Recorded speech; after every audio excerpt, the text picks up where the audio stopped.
Bismillahirrahmanirrahim. Assalamualaikum warahmatullahi wabarakatuh. Alhamdulillah nahmaduhu wa nasta'inuhu wa nastaghfiruh wa na'udzu billahi min syururi anfusina wa min sayyiati a'malina. Man yahdihillahu fala mudilla lahu wa man yudlil fala hadiyalah. Wa nashhadu an la ilaha illallah wahdahu la syarika lah wa nashhadu anna Muhammadan abduhu wa rasuluh. Rabbi shrah li sadri wa yassir li amri wahlul 'uqdatam min lisani yafqahu qawli, amma ba'd. Alhamdulillah, sambungan surah Asyura. Petang ni ayat yang ke-15. A'udzu billahi minasyaitonir rajim. Bismillahirrahmanirrahim. فَلِذَلِكَ فَادْعُ وَاسْتَقِمْ كَمَا أُمِرْتَ وَلَا تَتَّبِعْ أَهْوَاءَهُمْ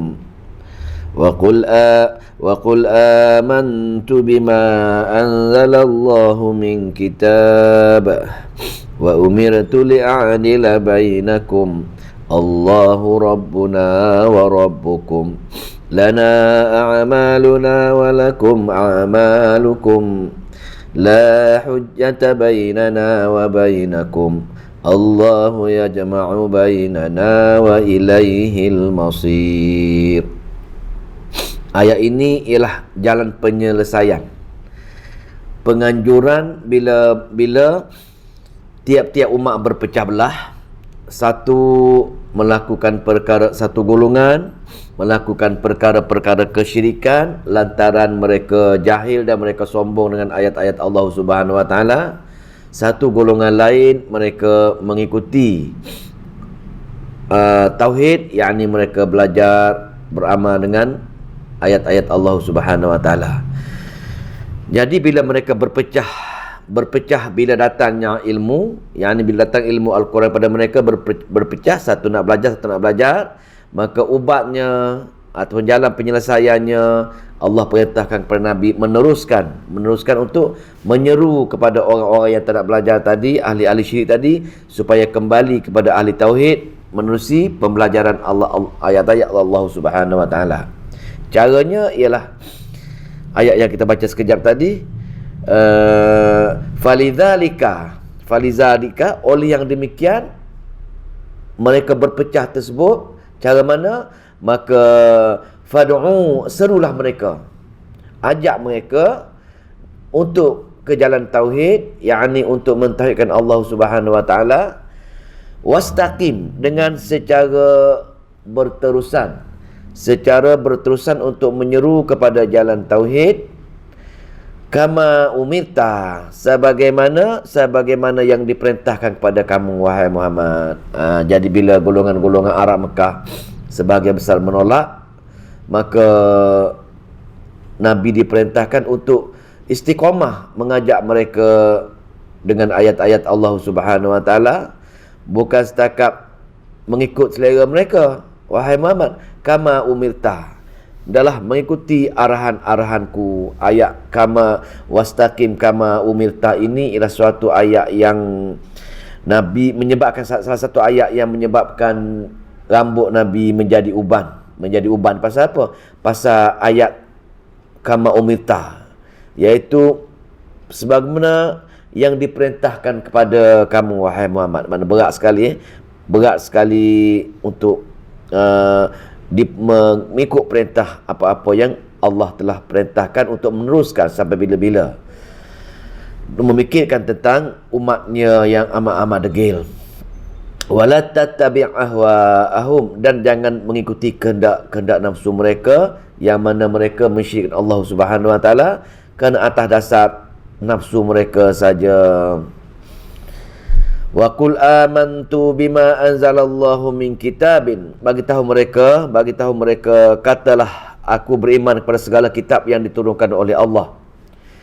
Maknanya Nabi Muhammad sallallahu alaihi wasallam bagi tahu golongan Yahudi, golongan Nasara dan golongan orang jahiliah bahawasanya aku beriman kepada semua kitab-kitab yang diturunkan yang terdahulu lagi Kenapa? Pasal atas perkara tauhid sama saja iaitu fad'ullaha mukhlishina lahuddin, untuk mentauhidkan Allah dalam minta bantuan dan pertolongan. Maka atas faktor itu aku akan beriman dengan kitab-kitab tersebut. Dan wa umirtu dan aku telah perintahkan li'adila bainakum, aku perintahkan untuk berlaku adil di antara kamu semua. Maknanya arahan Allah untuk Nabi istiqamah menyampaikan ayat-ayat Allah, dan juga seperti mana yang Allah arahkan. Ini beban tugas yang amat besar. Apa pengajaran untuk kita di sini? Bila Nabi diperintahkan untuk membaca ayat-ayat Allah dengan cara adil, maknanya tak boleh marah, kena semua pergi semua tempat, semua keluarga, semua tempat, semua kawan taulan, maka kita pun yang bersaksikan, menjadi saksi bahawa Nabi itu Rasul Allah, maka kita kena ambil tugas ini, tugas wastaqim kama umirtani, yang menyebabkan rambut Nabi menjadi uban kerana memikirkan degilnya umatnya. Jadi adakah kita pernah memikirkan kawan-kawan kita yang tak nak mengaji Quran? Adakah pernah kita memikirkan seperti ayat ini mengajak dia, ajak demi ajak, tak putus-putus? Maka inilah maknanya beban Nabi yang tanggung. Kita sebagai umat dia yang nak memenuhi tuntutan dia, maka kita kena beramal dengan ayat ini, yang tabligh perkara-perkara tauhid kepada semua kawan-kawan kita, semua keluarga-keluarga kita yang kita kenal, dan istiqamah. Dia benci ke, dia marah ke, tidak ada pilihan. Kita kena teruskan juga perjuangan ini kalau nak pergi ke syurga Allah, dan secara adil. Miskin ke, kaya ke, musuh kita ke, siapa ke, kena pergi semua. Nabi dulu Nasara ke, Yahudi ke, musyrikin Mekah ke, dia berlaku adil, menyampaikan semua sekali ayat-ayat Allah Subhanahu wa taala walaupun dibenci. Kerana Allahu Rabbuna wa Rabbukum. Allahu Rabbuna wa Rabbukum. Pasal apa? Pasal berlaku adil. Pasal Allah itu Tuhan kamu dan Tuhan aku juga. Lana a'maluna wa lakum a'malukum. Tidak patut, maknanya mana ayat tadi? Sama, kamu pun amalan kamu, kami amalan kami, maka la hujjata bainana wa bainakum. Tidak ada hujah, sepatutnya tidak ada pertengkaran di antara kami dengan kamu. Pasal apa? Pasal tauhid itu sama saja, untuk mentauhidkan Allah yang sama juga, dan juga tidak ada pertengkaran. Kenapa?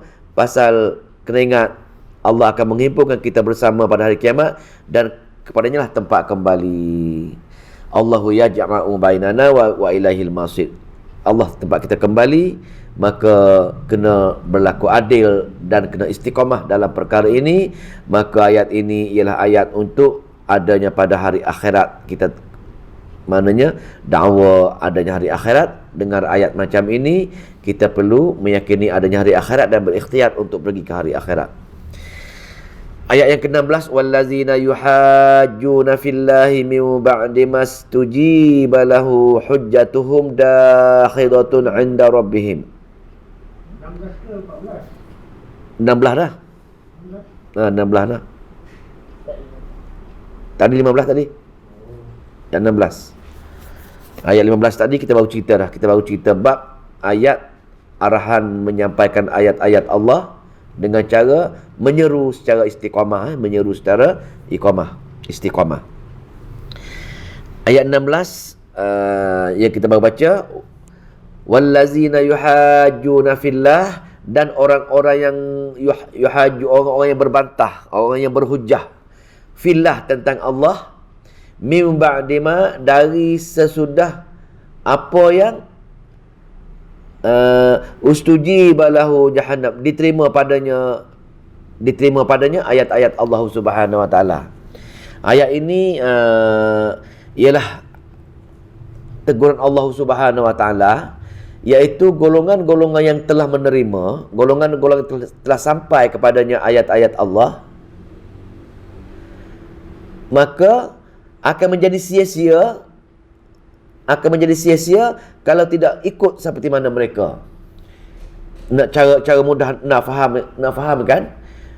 Bila seseorang telah menerima tauhid, yakni menerima Al-Quran, dan sebahagian besar lagi tolak, kalau pergi di depan Allah Subhanahu Wa Taala, dia tak boleh berhujah, dia mengatakan ilmu tak sampai dengan dia lagi. Pasal ilmu mengaji Quran tak sampai, ilmu belajar tak sampai, tak boleh. Pasal salah seorang daripada mereka telah terima.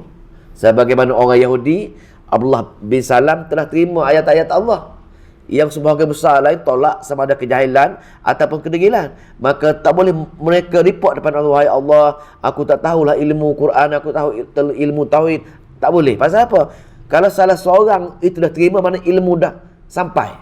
Cuma kalau ditolak atas dasar ikhtiar dia saja, ikhtiar dia saja. Kalau dia tolak lagi perkara-perkara mengenai tauhid dalam ayat-ayat Allah, kalau dia tak boleh mengatakan, kita tak ajak dia, untuk dia lah, tak boleh dia berhujah lagi. Pasal apa? Pasal salah seorang telah terima benda tersebut, maknanya ikhtiar dia saja, sama dia jahil ataupun dia degil, menyebabkan dia tak ikut orang lain tersebut. Ayat tu, itu maksud dia.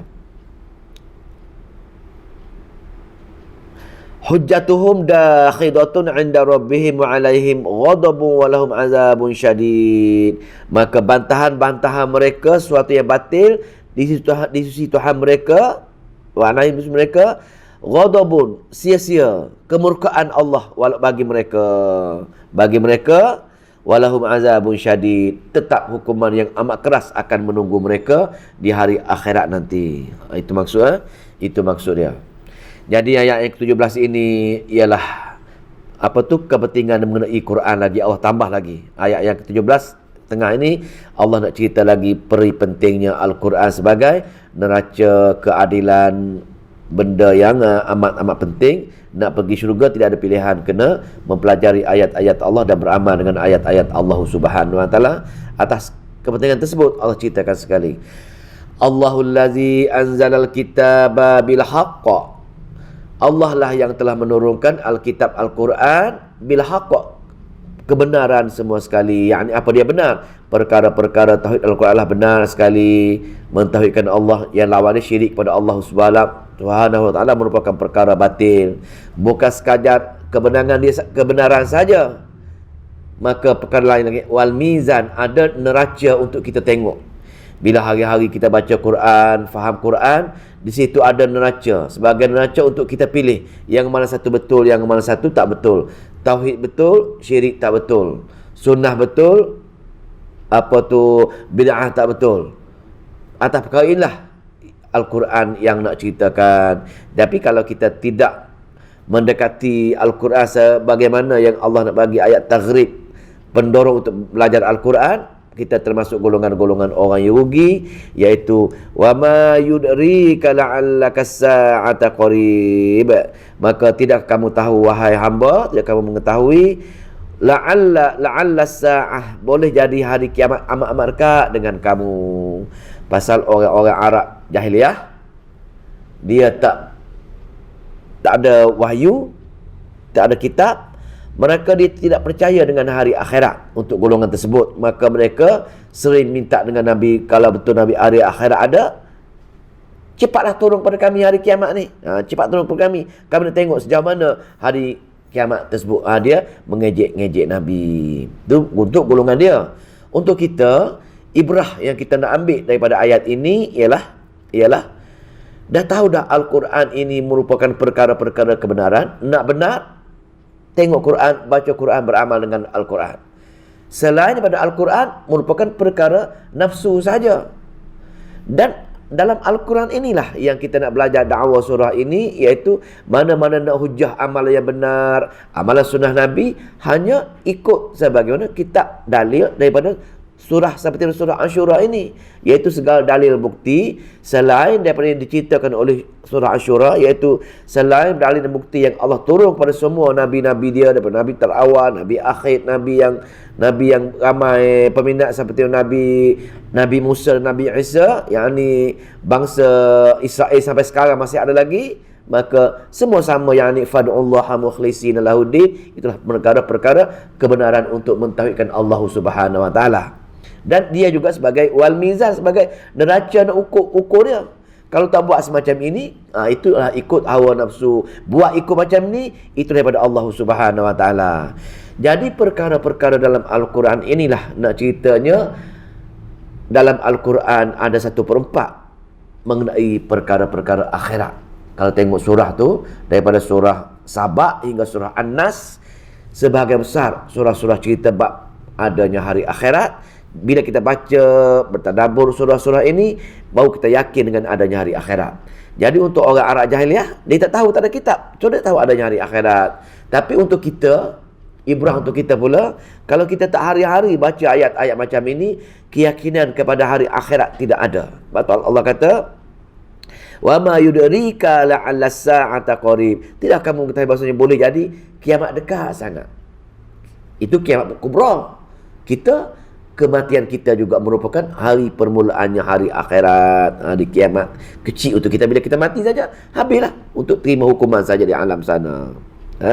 Maka kena meyakini bila adanya hari dekat sangat kematian kita, maka kita perlu berubah, perlu sebagai jadi neraca, ubah segala perangai-perangai lama kita untuk mengikuti Al-Quran Sunnah sebagaimana kita belajar sekarang ini. Yasta'bilu bihal ladzina la yu'minuna biha. Apa tu dia, dan orang-orang yang tidak beriman kepada hari kiamat ini meminta secara mengejek-ngejek bila hari kiamat nak mari ni. Dia kata macam tu. Tentang ayat tadi disambungkan bila yasta'jilu biha, orang-orang tidak beriman ini selalu bila hari kiamat nak mari.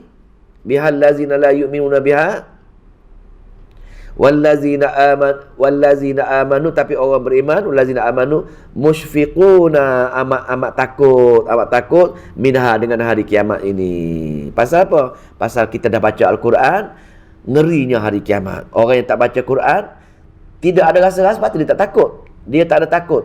Walaupun dia takut mati, takut cara lain, takut dengan cara tidak berikhtiar. Bukan takut hak sebenar, bukan takut dengan Allah. Orang yang takut dengan tidak berikhtiar, dia tak takut dengan Allah Subhanahu Wa Taala. Dia seolah takut macam takut dengan pencuri, takut dengan harimau. Itu ketakutan dia.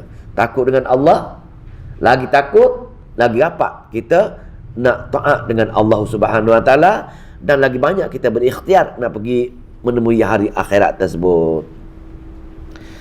Lepas tu mana ayat dia?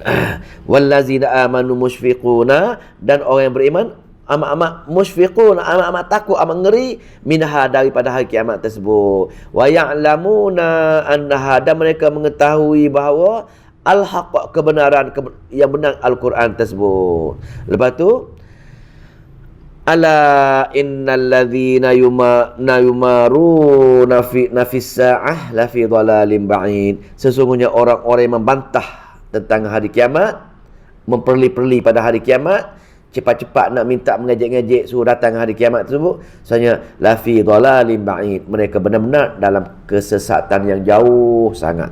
Dhalalim ba'id, mereka kesesatan yang jauh sangat. Ini untuk dia orang. Untuk kita pun, kalau orang yang tidak ada ikhtiar nak pergi ke hari akhirat dengan mengubah kehidupan dia, bertaubat atas dosa-dosa lampau dia, maka kita pun la fi dhalalim ba'id, jauh sangat kita punya kesesatan, kita pergi jauh sangat dah tahu dah hari kiamat ada, tahu dah kita jumpa dengan amalan, tahu dah nak jumpa Allah, tahu dah syurga, tahu dah neraka, tapi masih lagi tidak berusaha nak pergi ke sana, sedangkan umur dahlah amat rapat sangat dengan tarikh kita akan dipanggil menemui Allah Subhanahu Wa Taala. Ikhtiar kita jauh sangat lagi. Itu maksudnya ayat ke-19. Allahu latifun, Allah yang maha lembut, bi'ibadihi, dengan hamba-hambanya. Allah sungguh sayang dengan kita. Latif, amat lembah lembut sangat dengan kita ni, nak bagi syurga dengan kita. Nak bagi syurga dengan kita semua hamba-hamba ni. Tidak menurunkan bencana dengan kita sekarang ini. Tidak, masih lagi tak mengacu kita, walaupun kita engkar sangat, kita lawan dia sangat, Allah tak turunkan bencana dengan kita. Tetapi Allahu latifu bi'ibadi, Allah amat lembut dengan hambanya. Yarzuqu man yasha'u, dia memberi rezeki kepada siapa yang dikehendaki. Lawan dia pun dia bagi rezeki untuk kita juga. Lawan dia pun dia bagi sihat juga. lawan dia pun dia bagi kebahagiaan kita dunia ini. Itulah Allah. Allah latif, maha lemah lembut. Allah dia tetap bagi rezeki walaupun kita lawan dia, tetap bagi kesihatan walau bagi lawan dia.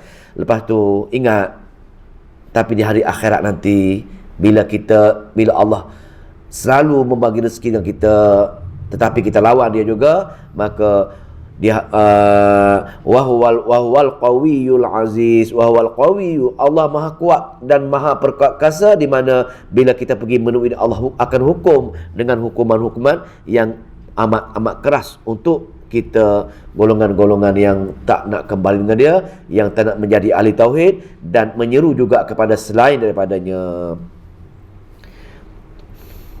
Ini ayat yang zajrun, ayat teguran Allah Subhanahu Wa Taala untuk orang yang nak dunia, untuk orang yang tidak peduli walau Allah bagi rezeki waktu endah saja, terus juga sebagaimana kehidupan biasa juga. Untuk golongan-golongan ini teguran dia, man kana yuridu harthal akhirah. Ayat ni kena kita ni. Man kana yuridul hartha ilal harthal akhirah, barang siapa yang dia menghendaki ladang akhirat.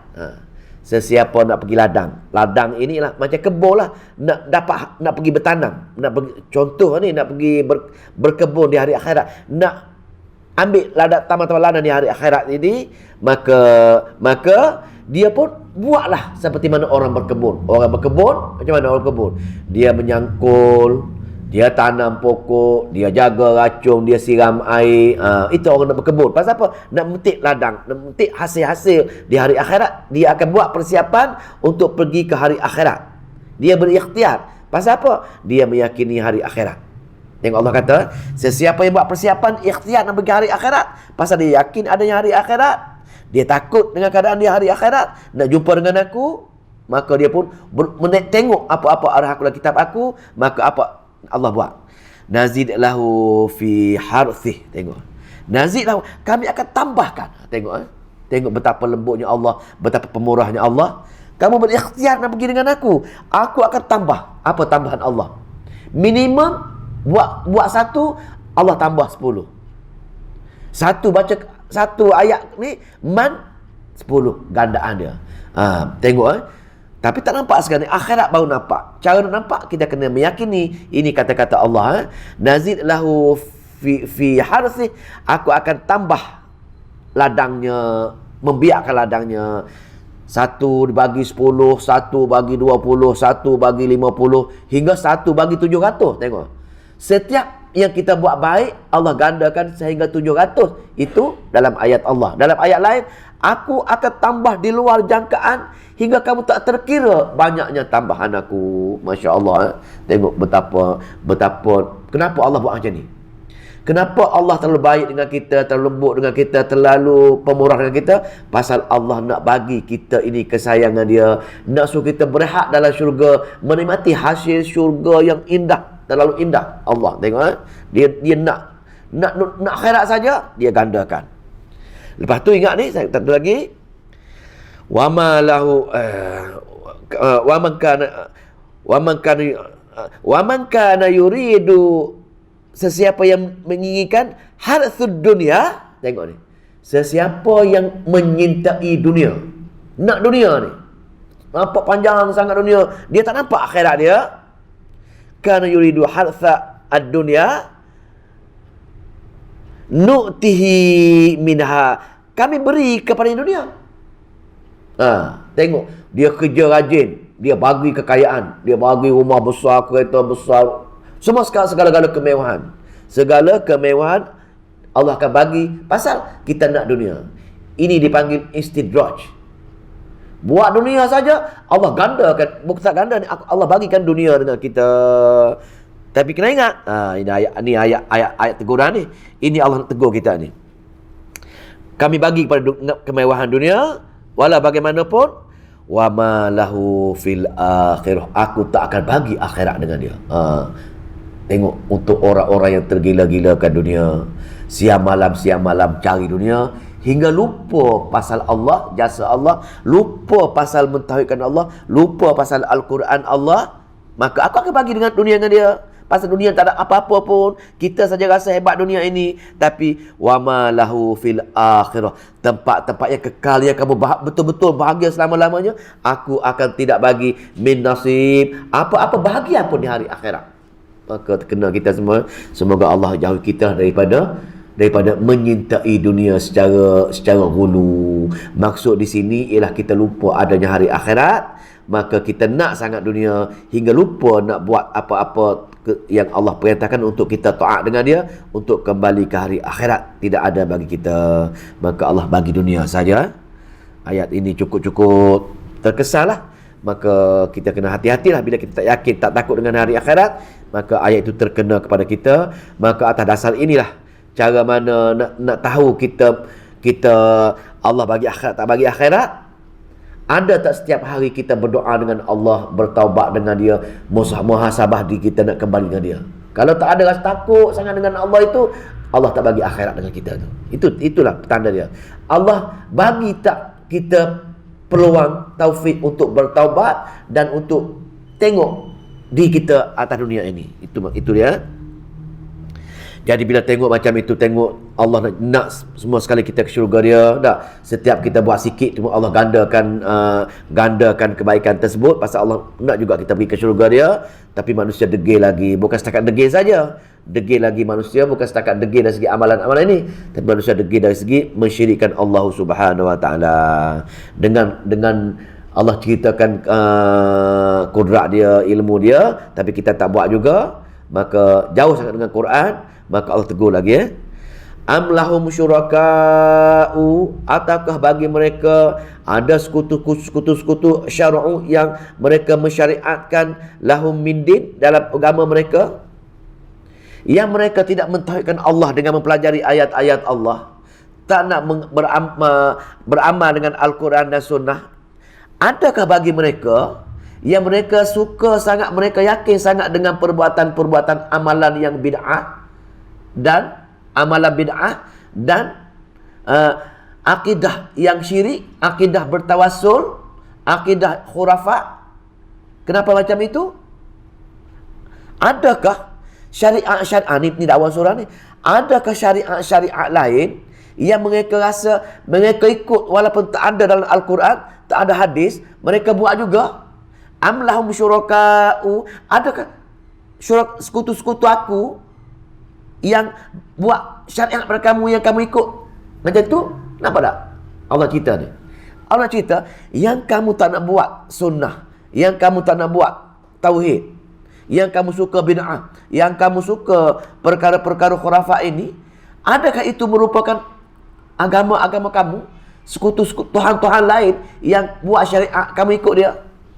Inilah persoalannya. Bila kita buat amalan-amalan yang tak sahih, tak soreh dengan sunnah, itu merupakan ajaran, itulah merupakan ajaran-ajaran baru. Itu dia kata bahasa Arabnya bid'ah. Mengambil perkara-perkara baru dalam bidang agama. Jadi Allah tanya ni, am lahum syuraka'u syara'u lahum min din, adakah ada syariat-syariat lain yang senang-senang kamu ikut, kamu rasa selesa, kamu rasa tak apa, tak salah? Itu maksud dia. Amat ngeri ni. Ngeri bagi orang buat perkara-perkara yang tidak ada Nabi amalkan dan tidak ada dalam kitab Al-Quran hadis, kita buat juga itu, Allah cabar dia. Itu merupakan agama baru, syariat baru. Allah kata malam ya'zam bihillah, di mana apa yang tidak memberi keizinan dengannya oleh Allah Subhanahu Wa Taala, tapi dia rasa Allah izinkan, dia rasa sunnah, patut dia buat. Ini masalahnya. Kenapa? Pasal ini dakwah surah kita ini. Dakwah surah kita, mana-mana syariat yang Allah turunkan sahaja kamu kena buat. Tiba-tiba kamu buat perkara-perkara lain. Alasan kamu perkara baik, itu merupakan ajaran turun-temurun, kamu buat juga. Sedangkan kamu tak rujuk kitab kami. Itu maksudnya. Sedangkan kitab kami tak benarkan. Tapi kamu tengok kitab lain, kamu tengok dalil lain, kamu tengok hujah-hujah yang lain. Kamu berhujah dengan tak sama dengan aku hujahkan dalam kitab aku, biiznillah. Pasal malam ya'zam bihillah, aku tak izin kena sebut.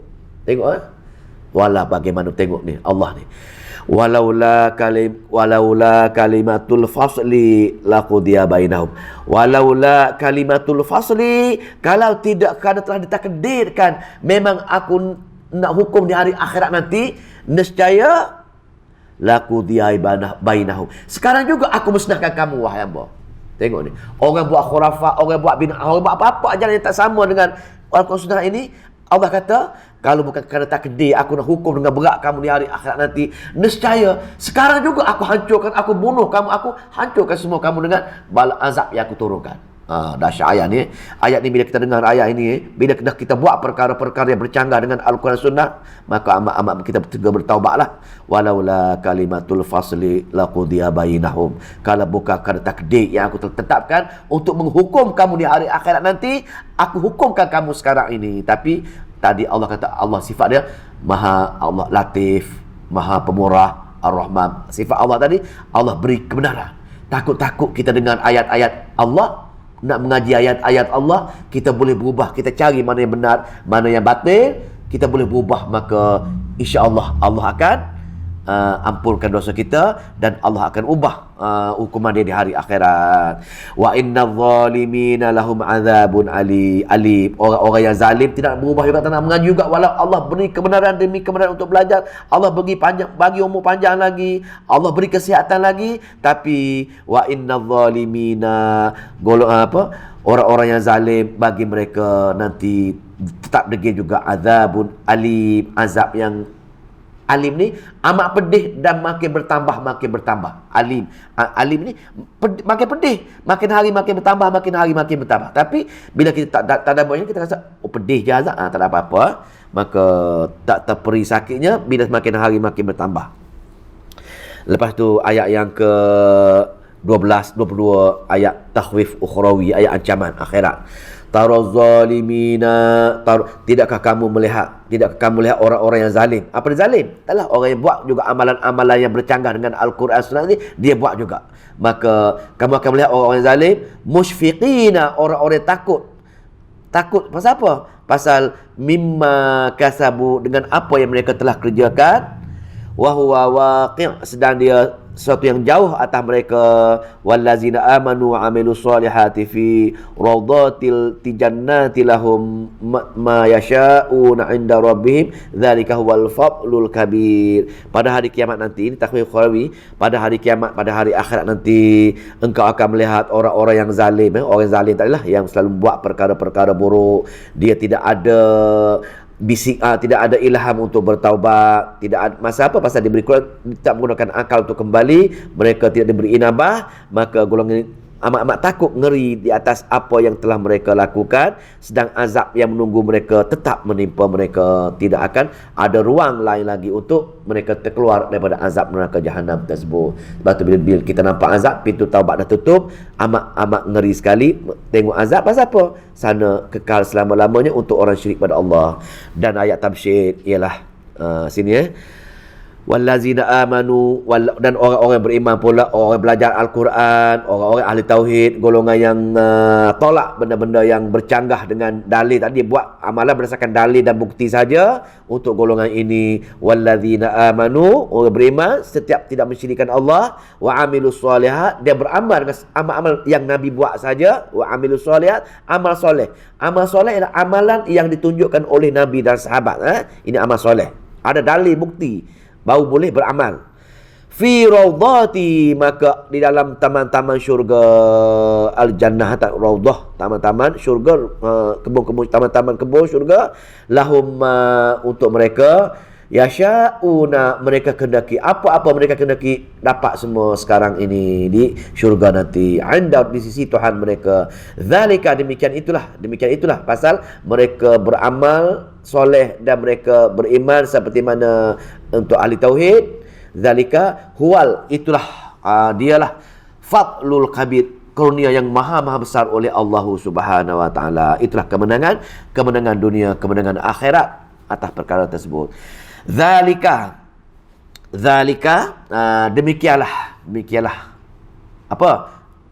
Demikian orang yang taat, akidah dia, amalan dia ikut sunnah ini, Allazi yubashshirullah, Allah beri khabar gembira bagi dia. Pasal apa? Pasal mereka berpenat atas dunia, berpenat mengaji ayat-ayat Allah. Dah sahabat-sahabat dapat 5 ayat, faham 5 ayat, sebar 5 ayat, tak akan berganjak selagi dia tak faham beramal dengan ayat-ayat tersebut. Kita pun tiap-tiap petang bertadabbur, faham ayat Allah dah. Maka mana-mana yang bercanggah kita tinggalkan, mana-mana yang kita Allah galakkan buat, kita segera buatkan. Tu untuk golongan macam ini, yubashshirullah ibadahu, Allah beri khabar gembira kepada hambanya, yakni allazina amanu. Sama bukan sama wa amilu, sudah beramal soleh tadi dengan apa? Qul la as'alukum. Jadi bila tengok macam ini, jangan tengok golongan macam ini, tapi untuk golongan-golongan degil, bagi tahulah pasal bila Nabi nak suruh pergi syurga, Nabi suruh baca ayat-ayat Allah kepada orang Arab ini. Bahkan penerus kerja Nabi pun nak pergi syurga, belajar ayat-ayat Allah, bertadabbur semacam ini. Tapi untuk orang ramai marah. Orang tak suka dengan memahami Al-Quran. Bila tak suka, zaman Nabi dulu pun, bila Nabi cerita macam itu, Abu Jahal kata, bangun, kamu tak betul, Abu Lahab, kamu tak betul. Maka ketika itu Nabi sangat cukup sedih. Pasal apa? Semua keluarga-keluarga terdekat dia menghina dia, hina dia, cerca dia, berbagai-bagai perbuatan yang amat-amat tak sepatutnya sahabat keluarga-keluarga dia buat dengan Nabi. Sekarang ini tak ada apa, setakat bersembang je, melebar jauh-jauhnya. Tak buat macam Nabi. Nabi dia najis unta, dia tahu duri perjalanan, berbagai-bagai lagi, berdepan-depan dia kutuk Nabi, Abu Jahal dan Abu Lahab ini. Tapi tengok Nabi sedih. Nabi kata, "Qul," wahai Muhammad, kata, "Qul la as'alukum alaihi ajra." Wahai wari, aku tak minta sebarang bayaran kepada kamu pun nak ajar ayat-ayat Allah ini. Tengok aku tak minta duit pun untuk kamu, wahai saudara-saudaraku, wahai keluarga-keluarga kamu, kesian dengan aku. Kenapa kamu marah sangat? Kenapa kamu hina sangat dengan aku dah? Hingga sampai satu saat dalam hadis, bila orang-orang Mekah datang nak buat haji, Nabi kata, wahai orang-orang luar daripada Mekah, tolonglah ambillah aku balik aku ke negeri kamu. Tak tahan aku dengan saudara-saudara aku di Mekah ini. Nabi kata macam itu, mengungkapkan kalimat suruh orang ambil Nabi ni buat balik negeri dia supaya dia mengajar Quran di negeri dia. Sampai ke tahap tu Nabi nak menyebarkan ayat Al-Quran, orang boleh beramal dengan Al-Quran. Tengok geng-geng dia, jangan ambil dia, ini kamu tahu lah, kamu tak kenal dia, aku kenal Muhammad, dia jahat, dia ahli sihir, dia berbagai-bagai bentuk tomahan. Abu Jahal Lahab kutuk dengan Nabi ketika itu. Jadi di depan-depan orang lain dia kutuk Nabi, jangan ambil Nabi, jangan balik negeri dia, pasal dia ni pemecah belah masyarakat, berbagai-bagai bentuk tomahan lagi. Tengok Nabi merayu, ini betul. Nabi kata, jangan, aku tak minta apa bayaran pun, kesian aku tak minta bayaran dengan kamu pun, wahai hamba. Qul la as'alukum alaihi ajra, aku tak minta upah pun, kecuali illa apa yang aku perlu hamba ialah, aku perlu sahabat ialah al-mawaddah, kasih sayang je. Kalau kamu tak terima kemudian, kamu tak mahu aku, cukup dah aku. Ada sikit rasa kesian belah, kasih sayang dengan aku pun cukup dah. Maksudnya illal mawaddah, kecuali kasih sayang fil qurba, dalam keluarga dekat, itu je aku naknya. Kamu pelihara aku keluarga kamu jangan hina aku, jangan kamu kutuk sangat, jangan kamu berbagai-bagai kutuk aku. Aku perlu kasih sayang dalam sebuah keluarga saja untuk aku menyampaikan ayat-ayat Allah. Aku tak minta lain. Maka tengok Nabi begitu sekali tentangan Nabi untuk orang belajar ayat-ayat Allah. Wa may yaqtarif hasanah, dan barang siapa yang mengerjakan kebaikan, mana ayat tadi?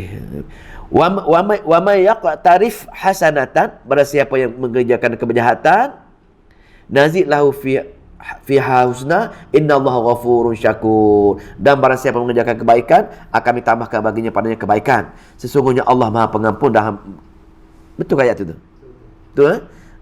Maka ketika itu sesiapa yang buat kepada kebaikan, mintalah ayat tadi, kami akan tambahkan, yakni satu buat tambah 10, satu buat tambah 500, satu buat tambah 700, satu buat tambah tak terhingga. Maknanya begitulah Allah nak suruh kita jadi ahli syurga dia. Buat sikit saja, berganda-ganda dia tambah nak dalam bulan sebagai bulan puasa ini. kebaikan.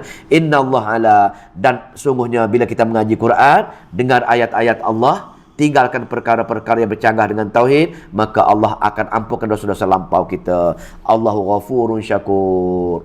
Allah amat-amat pengampun dan mensyukuri di atas apa-apa yang kita buat kepadanya itu.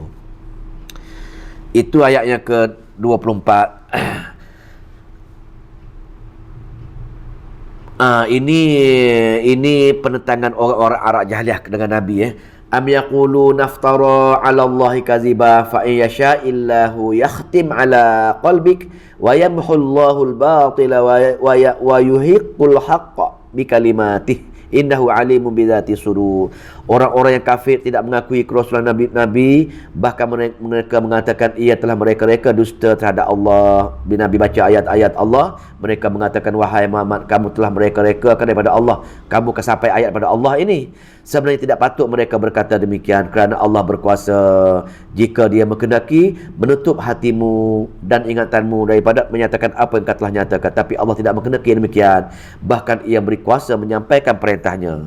Maka semua kenyataan yang engkau sampaikanlah benar belaka, dan sememangnya Allah telah menghapuskan perkara-perkara yang salah, serta Ia menetapkan yang benar dengan kalimah-kalimah wahyunya dan keputusannya. Sesungguhnya Allah Maha mengetahui akan isi hati yang terkandung dalam dada. Apa selanjutnya?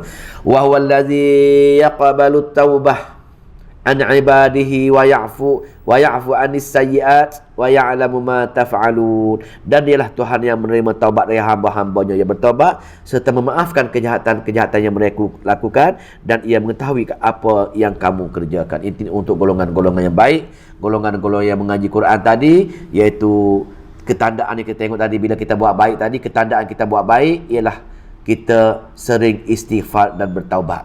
Itulah tanda dia. Tanda Allah terima dosa, Allah maafkan dosa kita, ialah Allah beri hidayah untuk kita bertaubat. Itu ketandaan Allah terima dosa kita. Kalau Allah tak bagi hidayah untuk kita jarang sekali-kali malah untuk bertaubat, itu ketandaan, kena hati-hatilah. Itu ketandaan masih belum sampai lagi tahap kita diterima amalan oleh Allah Subhanahu Wa Taala. Sebab itu syarat ahli syurga yang Ustaz boleh baca dalam hadis tu, dia kata amalan-amalan kita pinggirkan ialah beristighfar sebelum subuh tu, beristighfar ketika fajar. Pasal bukan senang tu, bukan senang nak bangun tengah malam selepas tahajud tu untuk berzikir istighfar astaghfirullah wa atubu ilaih ataupun astaghfirullahalazim. Apa bentuk istighfar? Maka itu ketandaan yang kalau kita dapat taufik macam itu ketandaan Allah dah terima dah segala amalan-amalan kita. Lagi banyak kita bertaubat, lagi tak ada dosa-dosa kita. Inilah sifat pemurahnya Allah, sifat pemurah Allah dalam ayat ini.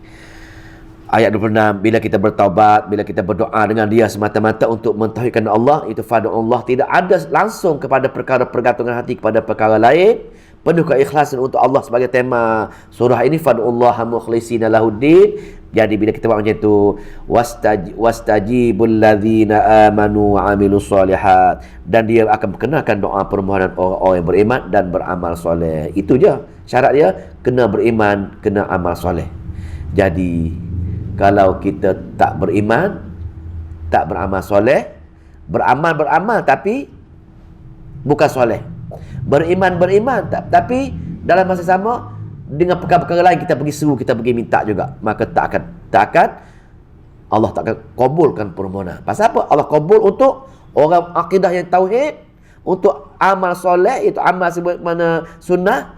Hani wastajibul ladzina amanu wa amilus solihat wa yaziduhum min fadlih, dan Allah akan menambahkan wa yaziduhum, Dia akan menambahkan mereka min fadlih, daripada nikmat-nikmat yang kurnia-kurnia yang tak terkira. Hingga tadilah ayat tadi, hingga tak terkira pahala yang Allah bagikan. Walau bagaimanapun, untuk orang yang beriman dengan wasyi Allah, dengan lain beribadah juga, dan tidak mengamalkan sunnah untuk golongan ini, wal kafiru, untuk engkar, orang yang degil engkar ini, lahum, untuk mereka azabun syadid, azab Allah amat keras sedang menunggu mereka. Sikit lagi, ayat 27. Ayat 27. walau basatallahu rizqa li'ibadihi labaghaw fil ard walakin yunazzilu biqadarin ma yasha innahu bi'ibadihi khabirun basir. Walau basata, jika Allah melapangkan, walau dan jika basatallahu, jika Allah melapangkan ar-rizqa, rezeki kepada kamu, li'ibadihi, hamba-hamba kamu sebagai hamba-hambanya. Ya, Allah anggap kita ni hamba dia. Allah bagi rezeki. Nak ceritanya, kehidupan kita hebat macam mana pun, kita ni sebagai hamba, dan rezeki tu daripada Allah. Aku yang bagi kamu, wahai hamba. Bila aku bagi rezeki pada kamu, la baghaw fil ard, jangan kamu melampaui batas dengan rezeki yang aku beri kepada kamu tadi. Ingatlah ada ketaatan yang lain di atas rezeki kamu tersebut. Yang pertama. Yang kedua, taatlah dengan amalan-amalan lain. Yang ketiga, betul-betullah untuk khususkan ahli tauhid hanya kepada Allah Subhanahu wa taala semata-mata. Itu maksud tidak melampaui. Buat selain itu melampaui. Buat benda-benda lain melampaui. Itu maksudnya. Maka walakin akan tetapi yunazzilu biqadarin, tetap dia menurunkan rezeki atas qadar yang dia kehendaki. Semua sekali kita ini Allah pilih-pilih, setengah orang dibagi kaya, setengah orang dibagi miskin, ikut qadar-qadar dia. Pasal apa? Pasal kita baca sekali lagi. Pasal apa? Pasal dia takut kita menzalimi diri kita sendiri. Dalam ayat yang lain orang-orang Arab jahiliah ni dia kata, nasib baik aku tak ikut Muhammad. Dia kata, nasib baik aku tak Islam. Kalau aku Islam, susah semua sekali macam pengikut-pengikut Muhammad tu. Dia seronok, dia gembira, dia tak ikut Islam. Pasal apa? Dia kata, aku tengok orang Islam ni susah semua. Pasal zaman dia tu, pengikut Islam kebanyakannya ialah hamba-hamba abdi ketika itu. Jadi dia seronok tak ikut Islam. Jadi Allah jawab persoalan tu lah. Allah jawab persoalan mereka itu. Ya, persoalan tu, rezeki-rezeki ni aku bagi. Dalam ayat yang lain Allah kata, aku boleh bagi semua hamba-hamba aku rumah, perhiasan daripada perak, perhiasan daripada emas, rumah-rumah daripada perak, semua sekali aku boleh bagi. Tapi kalau aku bagi macam itu, hamba aku akan kufur dengan aku semua sekali. Itu masalahnya. Allah tak bagi kita berbeza-beza. Pasal apa? Allah tahu si A ini kalau dia beri kaya pun, dia lagi rapat dengan Allah. Dia bagi lagi banyak nak infak, dia bagi banyak nak sedekah, dia bagi banyak nak buat baik, dia lagi taat dengan Allah. Pasal apa? Allah kenal sifat dia. B, miskin, susah manjat. Pasal apa? Pasal dia ni kalau aku bagi dia kaya, nescaya dia akan lupa diri. Dia akan jadi macam istidraj ni. Dia tak kembali dengan aku. Dulu hari-hari 5 waktu datang solat. Sejak aku bagi kaya ini, sibuk manjang dah. Sibuk macam nak pergi pasar malam, nak pergi hotel lah, nak belanja duit pasal duit banyak tadi. Itu maksudnya. Maka golongan-golongan ini, maka Allah jawab persoalan ini. Allah menjawab ketidakyakinan mereka dengan Allah Subhanahu wa taala. Dia pasal apa? Pasal bagi dia pandang hanya dunia saja kayu ukur dia. Kalau mewah dunia, kaya dunia itu, maka berjayalah orang itu. Kalau dia mati pun masih lagi Allah suka juga dengan dia. Pasal dia anggap kejayaan dia itu adalah pilihan Allah Subhanahu wa taala. Dia lupa yang setiap kekayaan ialah ujian. Dunia ini memang uji. Kaya ke pun uji, miskin pun uji. Jadi orang miskin pun jangan ingat, padamu kau dengan kaya diuji. Dia tak ingat, dia pun diuji lagi teruk. Dua-dua dunia ini darul ibtila, untuk diuji saja. Innahu bi'ibadihi khabirun basir. Mana yang disuruh dia hamba, dia mengetahui untuk hamba-hamba yang mana dia nak bagi, yang mana dia tak nak bagi ini. Jadi untuk orang-orang, kadang-kadang bila Allah uji dengan susah, dia berputus asa benda tu. Maka wa huwallazi yunazzilul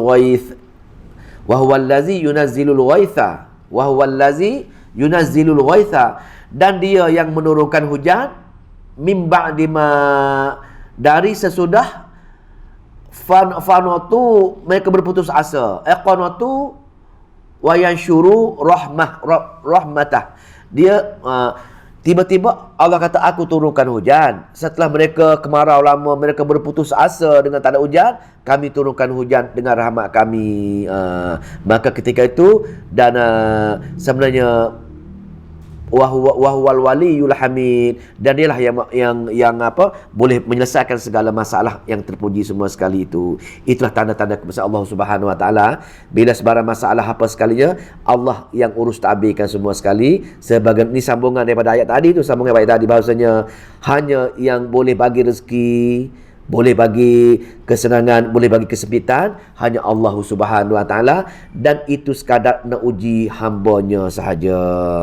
Maka di sini Allah pun ceritalah ayat 9 itu sebagian lain-lain. Allah cerita tentang diri dia, tentang kekuatan dia, pemilikan dia, dalil akli. Wa min ayatihi khalqus samawati wal ardi wa ma bathu fihima min dabbah wa huwa ala jam'ihim idza yasha'u qadir.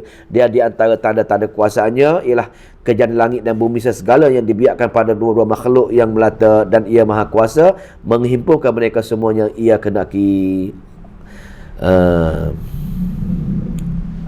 Ayat terakhir ayat 30, ayat terakhir.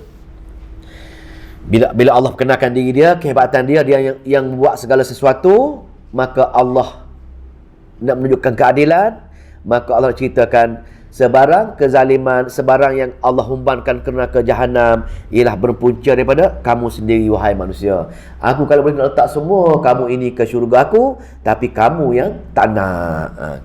Bagaimana kamu tak nak? Tengok bagaimana tanda kamu tak nak. Wa ma asabakum min musibah, dan apa saja menimpa kamu, apa saja yang menimpa kamu, min musibah, daripada musibah, daripada apa-apa ketidakseronok, daripada apa-apa yang menyusahkan kamu. Kena ingat apa-apa musibah yang menimpa kita ini, apa-apa, bersin ke, kalau untuk keburukan lah, gatal tangan ke, apa-apa saja, sekecil-kecil musibah hingga sebesar-besar musibah. Tengok Allah kata ni, fabima kasabat aidikum, daripada perbuatan kamu, daripada dosa-dosa yang kamu. Mana kita demam ke, selsema ke, apa-apa sajalah, henti gundah gulana ke, henti sakit hari ni ke, nak marah ke orang ke, itu musibah semua tu. Itu perbuatan dosa-dosa kita semua sekali. Dosa-dosa kita sekali. Lepas tu, maka kena ingatlah, bila kita apa-apa musibah sekali ke, itulah kita kena banyak beristighfar. Setiap hari kita kena tambahkan kadar istighfar kita, kadar bertaubat kita. Pasal daripada 10 ataupun 20 musibah, dosa yang kita lakukan, maka Allah turunkan 1 ke 2 ke musibah. Tapi yang lain tu Allah simpan untuk tengok apa perangai kita bila terima musibah ni. Kita taat dengan dia ke, kita tak taat dengan dia? Bila kita taat dengan dia, maka ketika itu, maka wa ya'fu an katsirin, maka dimaafkan tentang kebanyakannya. Bila kita taat dengan dia, yakni bila kita demam sebagai contohnya, kita pun gandakan taubat. Astaghfirullah wa atubu ilaihi, astaghfirullah wa atubu ilaihi. Bertaubat. Astaghfirullahalazim, astaghfirullahalazim. Gandakan, melipat gandakan taubat kita. Bangun tengah malam pun astagfirullah sebanyak mungkin. Pasal apa? Pasal Allah nak uji kita. Bila terima musibah, kita sabar ke tak sabar ketika itu. Pasal ujian untuk orang yang diberi musibah. Sedangkan benda musibah tersebut bukan pasal Allah, tapi dari kita buat jahat. Mungkin sebagai contoh ni, mungkin berbuka puasa semalam, kita membazir nasi, ambil nasi banyak-banyak, buang dalam tong sampah. Ambil nasi banyak, buang tong sampah. Ambil air, buang sana, buang sini. Tak jaga kebersihan. Itu di antara dosa-dosa kecil. Bila jadi macam ini, hari ini banyak dosa orang tak ada. Habis hari ini ada satu musibah, kita sakit kepala sebagai contohnya. Tapi patut kita muhasabah. Apa banyak dosanya aku buat semalam, tapi aku tahu, wahai Allah, ada dosa yang aku tahu. Aku tak ada ilmu mengenai dosa-dosa, wahai Allah. Hanya kamu saja yang maha mengetahui. Jadi wahai Allah, ampun dosa-dosa aku yang aku tahu, ataupun aku tak sedar aku lakukan, ataupun aku sedar ia lakukan. Tengok ni, itu cara memohon dengan Allah. Pasal banyak sangat dosa setiap hari yang kita lakukan. Maka atas dasar tu Allah uji kita, nak suruh kita isap, bagi sikit je musibah, 1 ataupun 2 je. Jadi bila ada ketandaan musibah, banyaklah kita beristighfar untuk kembali dengan dia. Maka dosa-dosa banyak yang kita buat lakukan semalam tadi, kita mengumpat tu dengan orang lah, mana-mana dosa dengan Allah, mana-mana dosa dengan Allah Subhanahu Wa Taala, dengan perkara ini maka insya-Allah Allah akan ampunkan semua sekali. Pasal kita insaf dengan wa ya'fu an katsirin, maka dimaafkan tentang kebanyakannya. Boleh ya? Cukuplah masa. Yang esok ayat 31 tu. Ada soalan tak? A'udzubillahi minasyaitonirrajim. Bismillahirrahmanirrahim. Allahumma salli wa sallim wa barik ala Muhammad. Allahumma faqihna fi din wa 'allimna ta'wil wahdina ila sawa'is sabil. Allahumma fiqna lima tuhibbu wa tarda waj'al akhiratana khairan minal ula. Radina billahi rabbil islami dina wa bi Muhammadin nabiyya wa rasulah. Rabbana atina fid dunya hasanah wa fil akhirati hasanah wa qina azabannar. Walhamdulillahirabbil alamin.